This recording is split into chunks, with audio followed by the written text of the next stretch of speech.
All right, so we're back on the Jeep again this morning.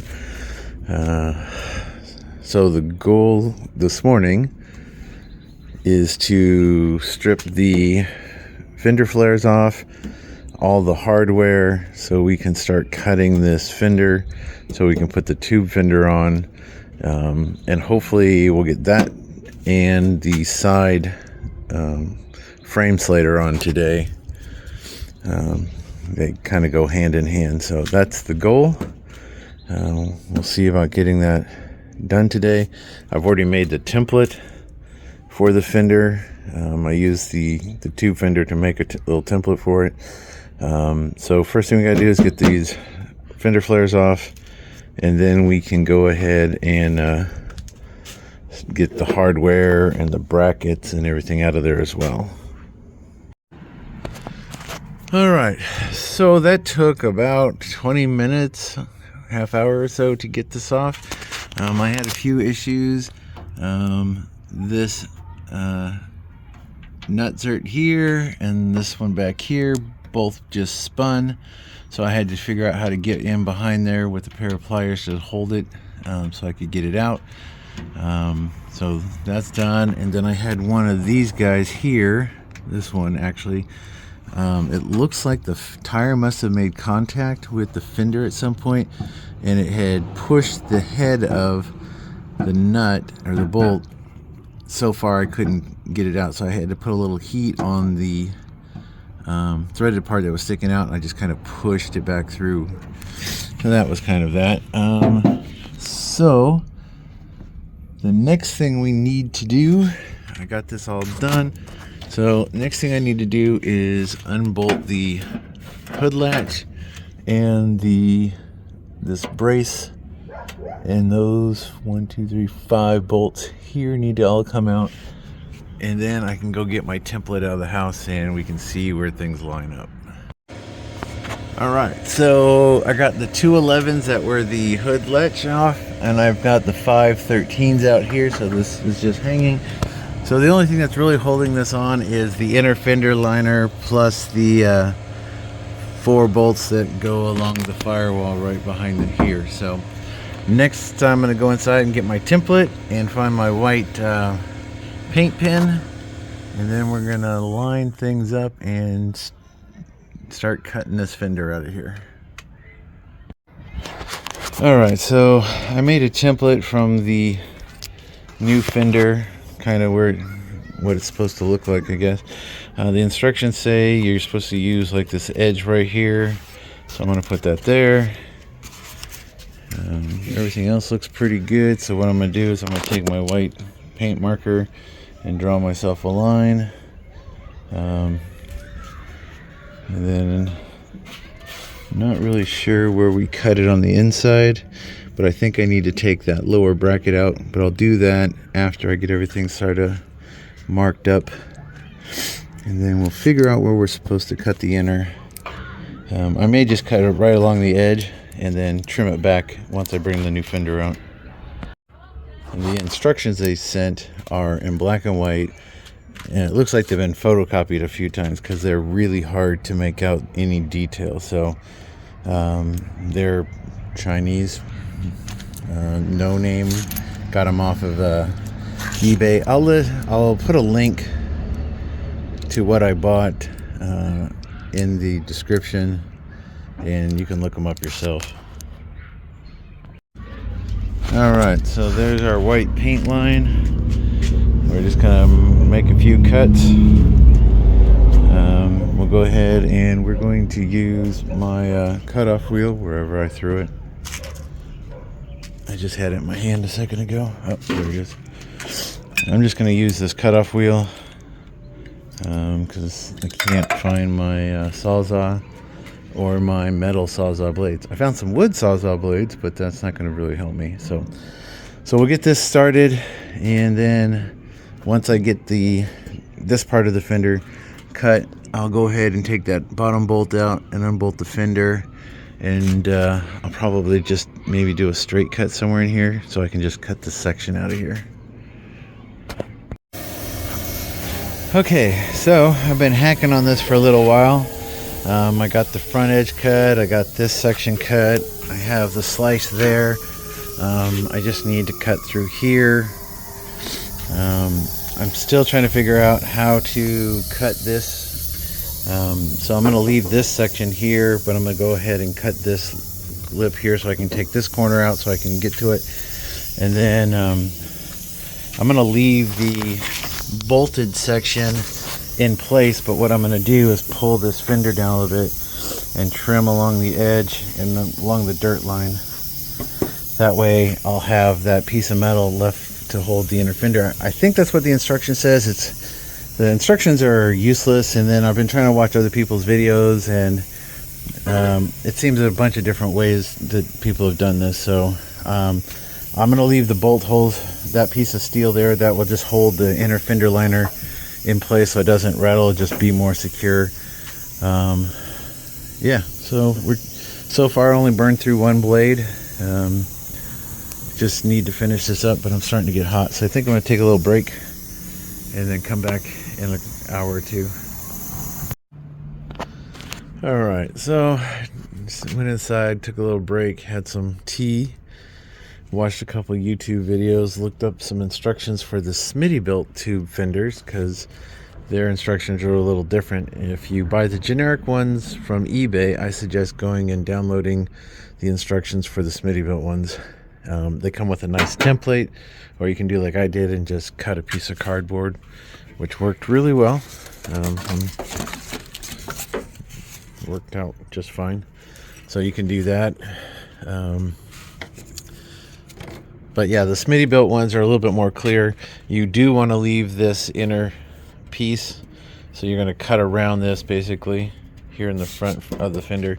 Now the instructions I got, it looks like you cut this area, but on the Smittybilt ones they said it cut it all the way back. So I'm going to cut it all the way back like the Smittybilt ones. It would be easier for me if I had a Sawzall, but what I'm going to end up doing is, once I get this piece out of the way, I'm going to bend this piece out so I can cut the inside here, and that'll be that. So far it's taken me about an hour to get to this point, which is cutting everything out, hunting down the damn wrench that goes to this tool that I haven't changed blades in, I guess, quite a few years, so it went missing. But all right, so I have this all cut up a little bit so that I can move things around.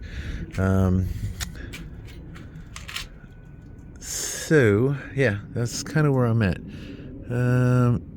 I might go look for my Sawzall just so I can get a little closer back in here. We'll have to see if I can find it. Alright, so did a little cutting here, got this section of fender out. Now I'm able to bend this out a little bit, and I'm going to come in here and kind of go down the inner crease here to remove this portion of the fender.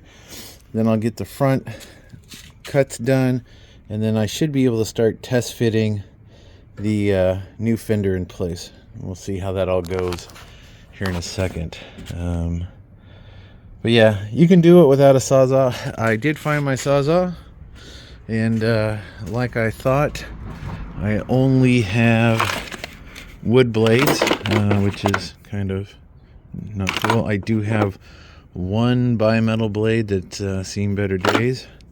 I used to have a little kit, a little plastic thing that the metal blades were in. I guess I used them all up, so guess I'm gonna have to get an order placed and get some new blades, so the next time I need it I'll not have to fight it. So yeah, the next part will be cutting this front section out real quick.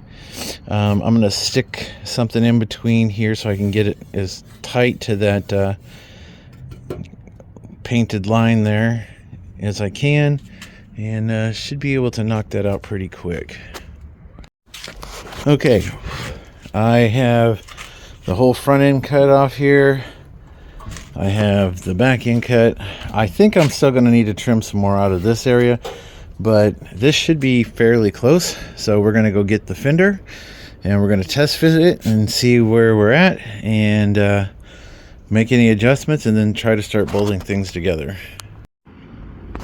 Okay, so after much test fitting, cutting and adjusting, I've gotten it about 98% in place.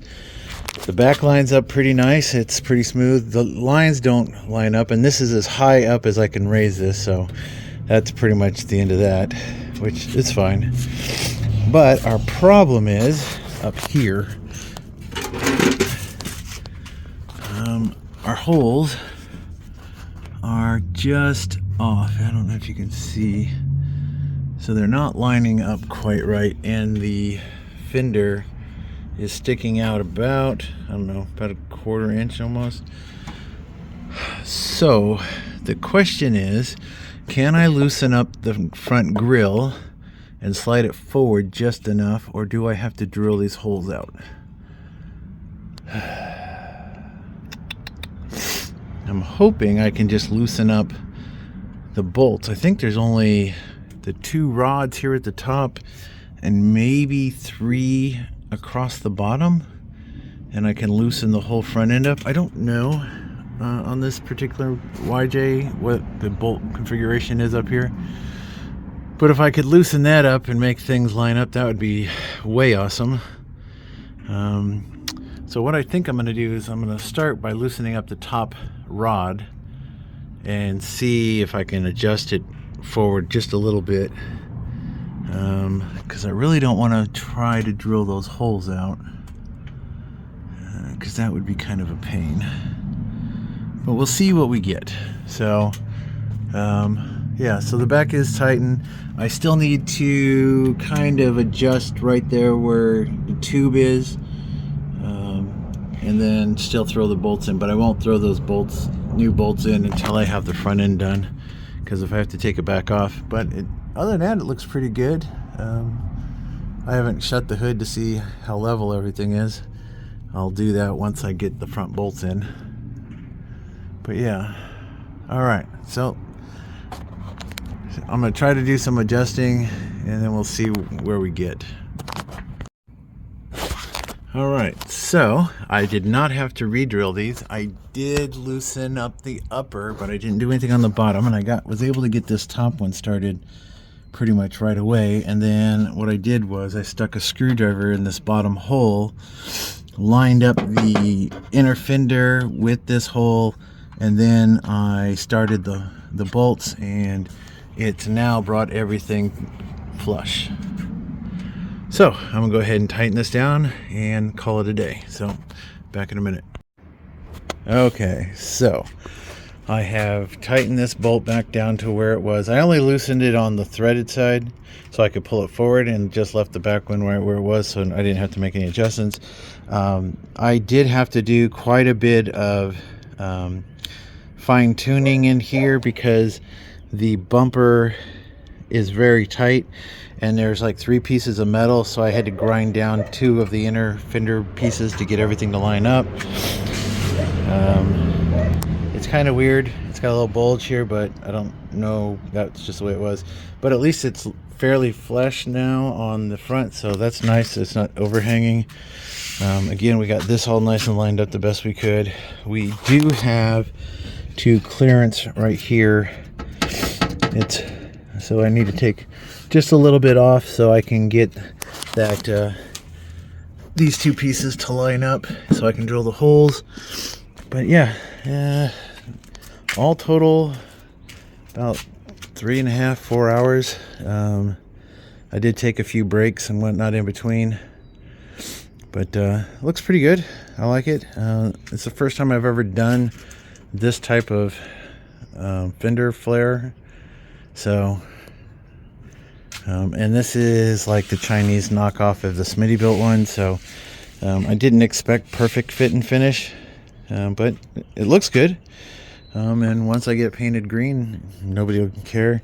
I got it fairly tight along here. It's a little wider up here at the front, but there's not much you can do about it, because that is pushed all the way over, because there's another piece of steel here that holds all this together. But even without the 5 bolts in it, the inner fender liner is actually fairly tight. So once I get those bolts in, that should solve that. So I will have to hunt down a drill bit so I can do that, and the hood latch needs to be drilled from the bottom so I can make sure it's in the right place. But yeah, I guess tomorrow we'll be finishing putting the hardware back on, getting the bolts in, and doing the rock slider for the passenger side. And then depending on how long that takes, I may jump over here and start on the driver's side, start getting it out. But other than that, yeah, and I guess since I got this all back together, I could put the battery tray in, the new battery tray I got, and put all this back together, so it'd be one less thing. I left the rubber mud catcher out because it was in the way, and I figured screw it. So I'm not going to put it back in, and when I do the one on that side, I'm going to do the same thing just to take it out. So alright, well, thanks for watching. Hopefully, I will leave a link to all these body armor that I bought and where I bought it from.